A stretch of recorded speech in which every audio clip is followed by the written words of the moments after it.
Hi everyone, I'm back and I wanted to do a video on all of the luxury items I've sold in the last 5 years and why. The reason I chose to do the last 5 years is because I don't really sell items very often, and if I did this year alone, this would be a 30-second video.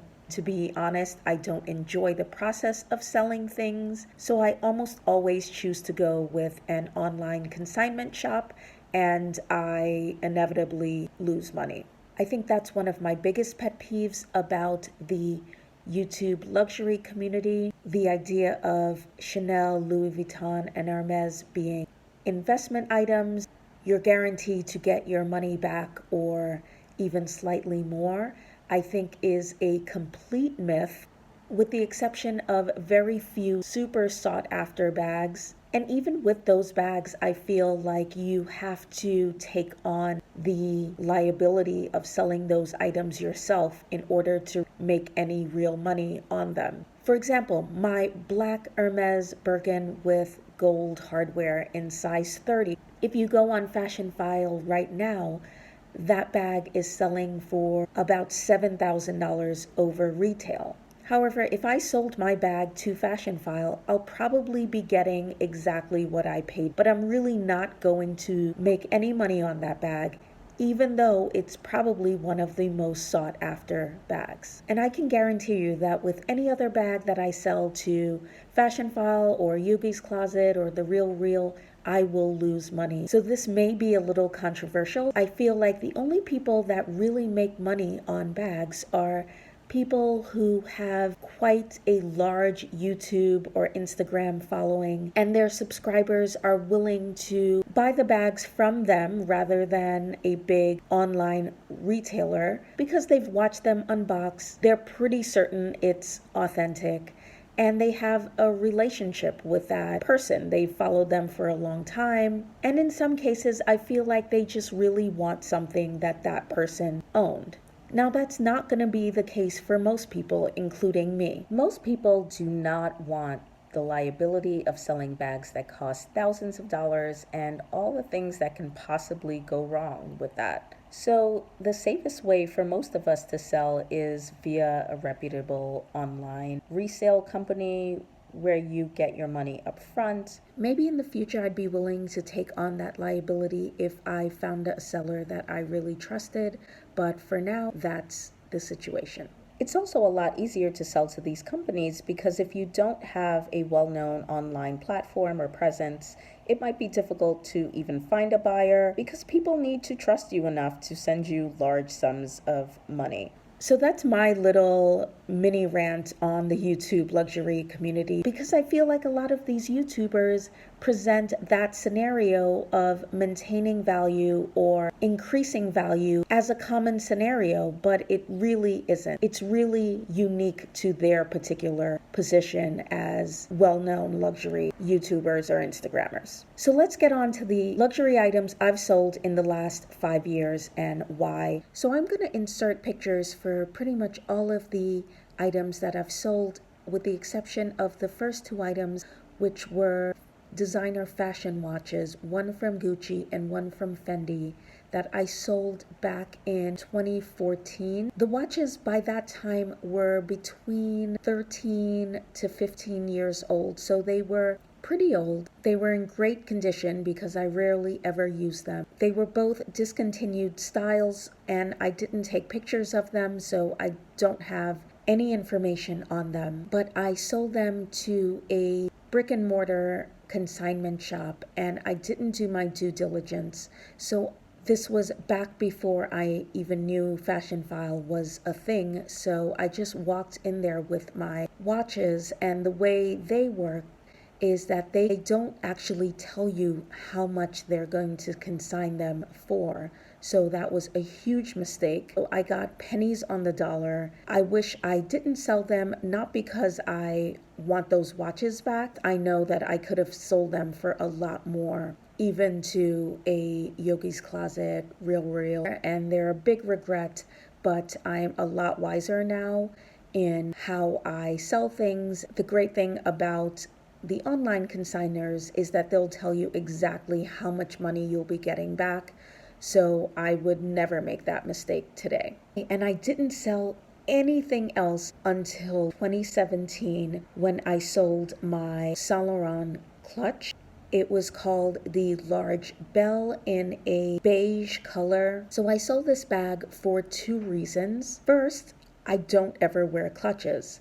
And I bought this bag thinking I would start using clutches because they're so chic, or at least I would have a clutch for formal events. I discovered about myself, no matter how chic something looks, if it's not practical, I will never use it.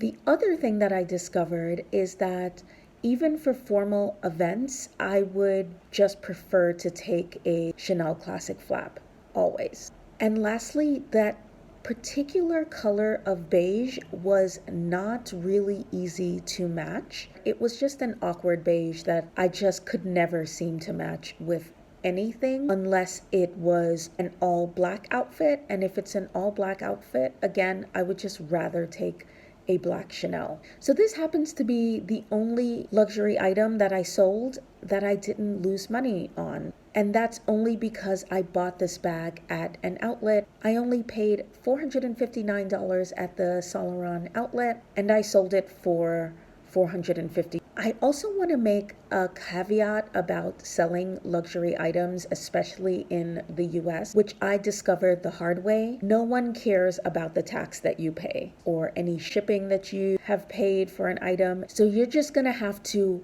write that off as a usage fee because you're never going to get that money back. Again, only in rare instances. So when I say that I didn't lose any money, I'm talking about the price of the bag. I'm not even considering the taxes or shipping or anything else. So let's move on to 2018, which was the year that I sold the most amount of luxury things, and that's still only 3 things. I sold the Hermes Rival Double Tour.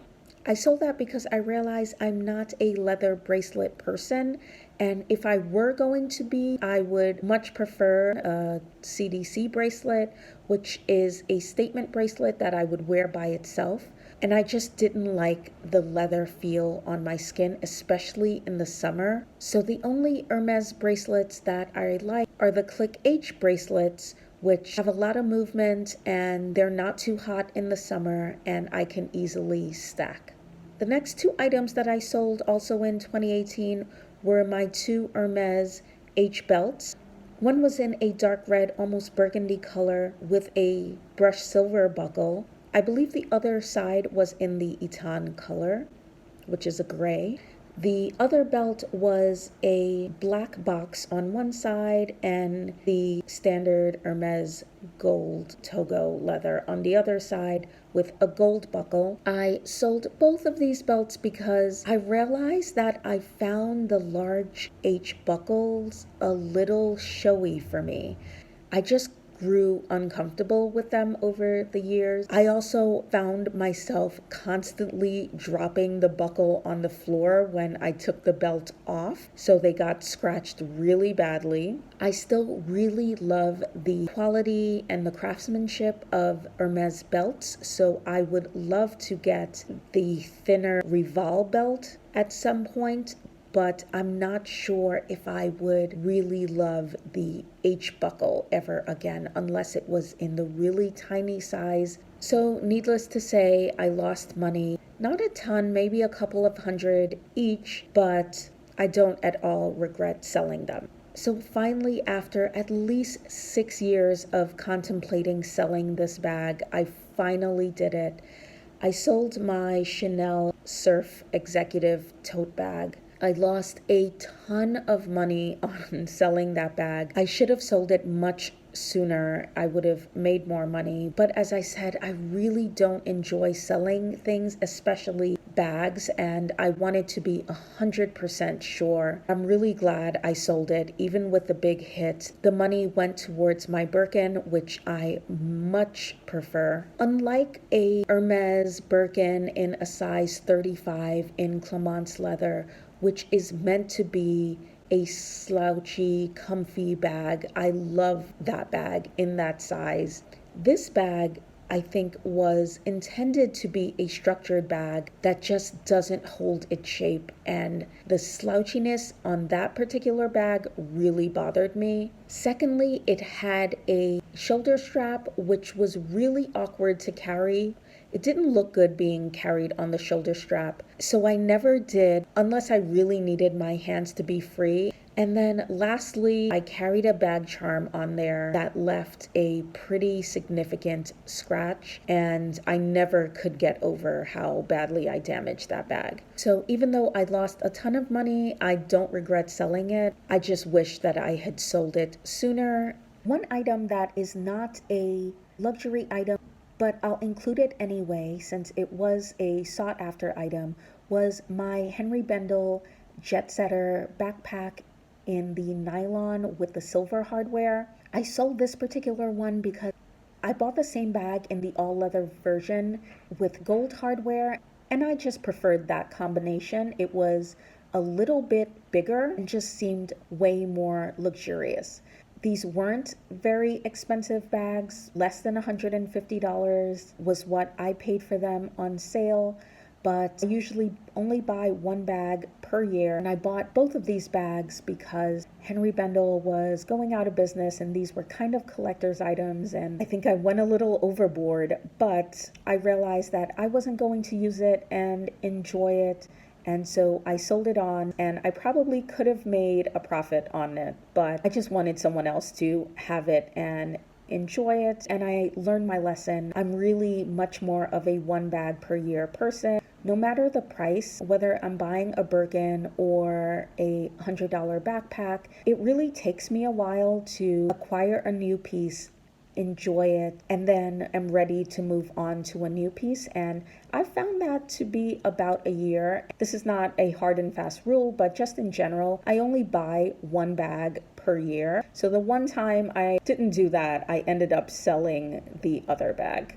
Okay, and the last item that I sold, which was only a few months ago, was the Louis Vuitton toiletry pouch in the 26 size.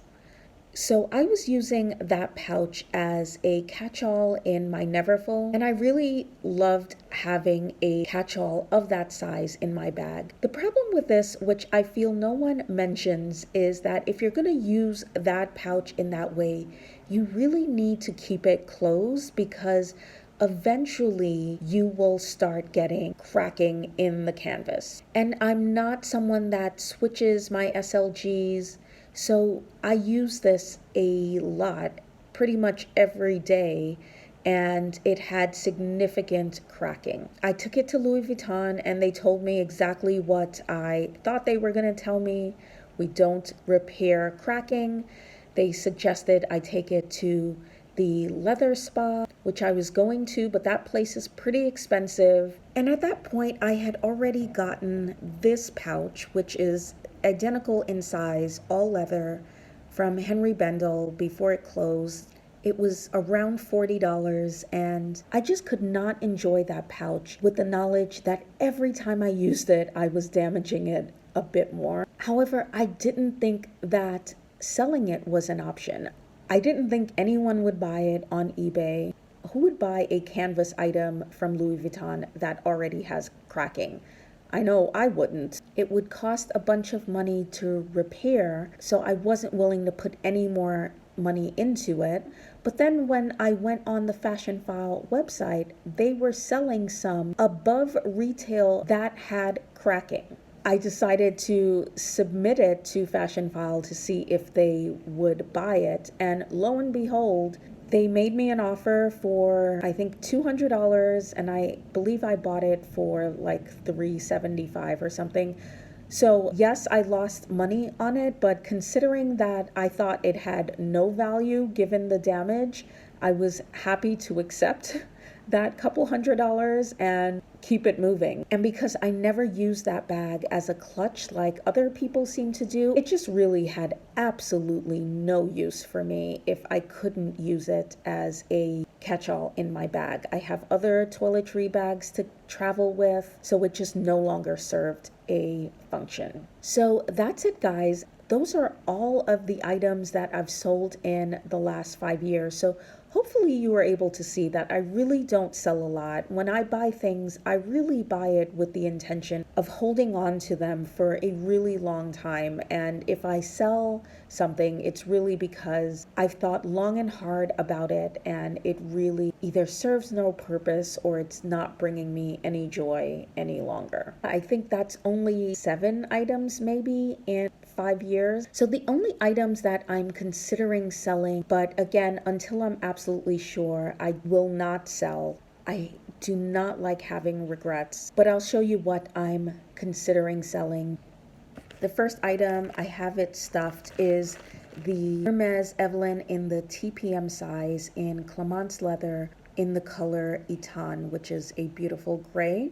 I'm thinking about selling it just because of size. I like mini bags, but I think at my core, I'm just not a mini bag person. So I always seem to go for bigger bags. My hesitancy in selling it, A, because these are really hard to come by from Hermes. My SA tracked this down for me. And B, I don't own any other gray bags. So I'm holding on to this. I still love it, but if I had to sell another item in the next year or so, this would be one item that I would consider. The next item that I would consider is this Chanel brooch with the really big Strauss baguettes. You can see it on my sweater. So what I've discovered about myself in the last few years is that I'm not a super blingy person, and this is super blingy. So similar to the Hermes H belt, I seem to have a hard time with really big logos, especially if it's on clothes or on a belt. Now on a coat or on a bag, that's something else. It's not on my actual person. So I have 2 other Chanel brooches, but one is smaller and one is less blingy, and I have an easier time wearing those. And even those I only wear on coats. My hesitancy of selling this is that it seems to be really hard to repurchase any Chanel classic items. They seem to go up exponentially in price, and they sell for over retail on the pre-loved market. So I know that if for whatever reason I regret it, it would be really hard to track it down at Chanel again, and it's probably more than I paid for it, or it would be way over retail on the pre-loved market.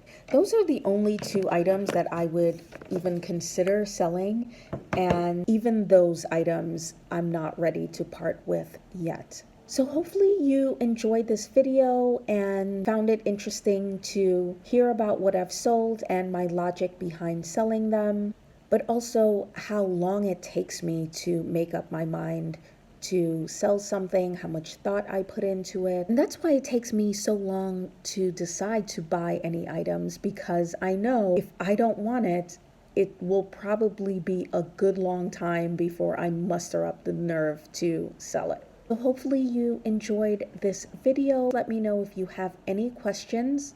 Please subscribe to my channel, and I'll see you in the next one. Bye-bye.